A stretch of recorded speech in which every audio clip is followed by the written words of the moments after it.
क्या केजरीवाल सरकार ने दिल्ली में स्वास्थ्य सेवाओं को आईसीयू में डाल दिया है?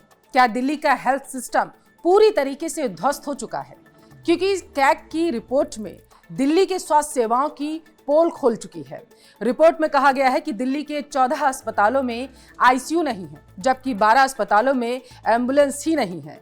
रिपोर्ट के अनुसार कोविड-19 से निपटने के लिए केंद्र सरकार से मिले 787 करोड़ रुपए में से सिर्फ 582 करोड़ रुपए ही खर्च किए गए, जबकि बाकी राशि बिना उपयोग के ही रह गई। इसके चलते कोरोना संकट के दौरान जरूरी जो काम थे वो नहीं हो पाए, सुविधाओं की भारी कमी रही है। रिपोर्ट के अनुसार स्वास्थ्य कर्मचारियों की भर्ती, वेतन के लिए मिले 52 करोड़ रुपए में से 30 करोड़ रुपए ही खर्च नहीं किए गए, जिससे साफ है कि सरकार ने स्वास्थ्य कर्मचारियों की पर्याप्त भर्ती ही नहीं की, जिससे महामारी के दौरान लोगों को इलाज में भारी दिक्कतों का सामना भी करना पड़ा है। और इसी तरह दवाओं, पीपीई किट और अन्य मेडिकल सप्लाई के लिए मिले 119 करोड़ में से मात्र 83 करोड़ रुपए ही खर्च नहीं किए गए। दिल्ली सरकार ने 2016, 17 से 2020 और 21 के बीच में 32,000 नए बेड जोड़ने का वादा जरूर किया, लेकिन सिर्फ 1,357 बेड ही जोड़े गए, जो कि कुल लक्ष्य का मात्र 4.24% ही रह गया है। राजधानी के कई अस्पतालों में बेड की भारी कमी हो चुकी है, जहां बेड जो है वो 101% से 189% तक ही रह गए, यानी एक ही बेड पर दो मरीजों को रखा गया है या मरीजों को फर्श पर ही इलाज करना पड़ रहा है। रिपोर्ट में यह भी बताया गया है कि दिल्ली में 3 नए अस्पताल बनाए गए, लेकिन सभी प्रोजेक्ट पहले की सरकार के कार्यकाल में शुरू हुए थे। इनके निर्माण में मात्र 5 से 6 साल तक की देरी हुई है और लागत भी बढ़ गई है। इंदिरा गांधी अस्पताल में 5 साल की अगर हम बात करें तो बताया ये जा रहा है कि 5 साल में लागत जो आई है वो देरी हुई है और लागत में 314 करोड़ रुपए जो है वो बढ़े हैं, ऐसी जानकारी है। बुराड़ी अस्पताल में 6 साल की देरी हुई है। इसके साथ ही लागत की अगर हम बात करते हैं तो 41 करोड़ रुपए बढ़ी है। दिल्ली के जो सरकारी अस्पताल हैं और स्वास्थ्य विभागों में 8,194 पद अभी भी खाली पड़े हैं।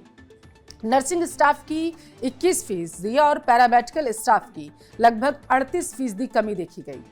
Rajiv Gandhi super speciality hospital और जनकपुरी सुपर स्पेशलिटी हॉस्पिटल में डॉक्टरों की 50 से 74% कमी पाई गई है। नर्सिंग स्टाफ की अगर बात करें तो 73 से 96% तक भारी कमी दर्ज की गई है।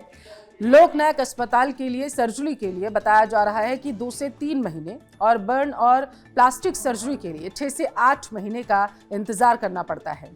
चाचा नेहरू बाल चिकित्सालय में पीडियाट्रिक सर्जरी के लिए 12 महीने का लोगों को इंतजार करना पड़ता है।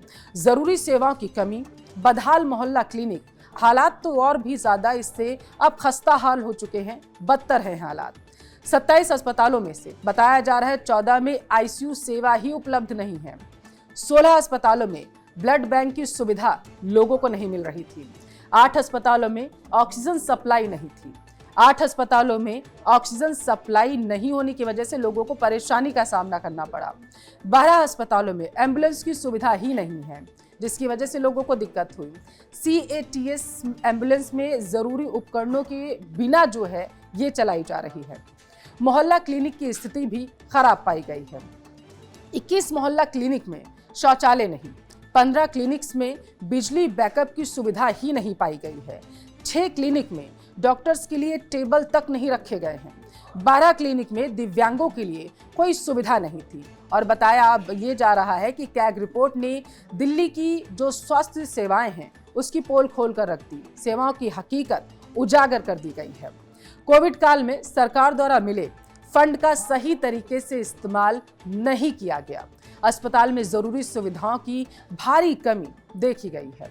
बताया ये जा रहा है कि स्टाफ की भारी किल्लत और भ्रष्टाचार की इशारा कर रहा है कि यहाँ पर भारी भ्रष्टाचार हुआ है। साफ है जैसे कैग रिपोर्ट आती जाएगी, केजरीवाल की मुसीबतें भी बढ़ती चली जाएंगी।